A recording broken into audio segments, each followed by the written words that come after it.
ನೀವು ಎಷ್ಟೇ ದುಡ್ಡು ಮಾಡಿ ಏನೇ ಮಾಡಿ ಏನಕ್ಕಾದರೂ ಮಾಡ್ಬೇಕಾದ್ರೆ ಸ್ವಲ್ಪ ಒಳ್ಳೆಯವರು ಕೆಟ್ಟವರು ಅದನ್ನ ನೋಡ್ಕೊಂಬಿಟ್ಟು ಮಾಡಿ.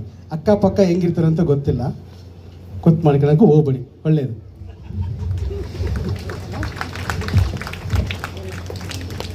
ಹೌದು ಪ್ರಿಯರಿ, ನಾವು ಅಹಂಕಾರಿಗಳು, ಒಬ್ಬರನ್ನೊಬ್ಬರು ಕೆಣಕುವವರು, ಒಬ್ಬರ ಮೇಲೊಬ್ಬರು ಮತ್ಸರ ಉಳ್ಳವರು ಆಗದೇ ಇರೋಣ. ಪ್ರತಿಯೊಬ್ಬನು ತಾನು ಮಾಡಿದ ಕೆಲಸವನ್ನು ಪರಿಶೋಧಿಸಲಿ, ಯಾಕಂದರೆ ಮನುಷ್ಯನು ತಾನು ಏನು ಬಿತ್ತುತ್ತಾನೋ ಅದನ್ನೇ ಕೊಯ್ಯಬೇಕು. ಒಳ್ಳೆಯದನ್ನು ಮಾಡೋದ್ರಲ್ಲಿ ಬೇಸರಗೊಳ್ಳದೆ ಇರೋಣ.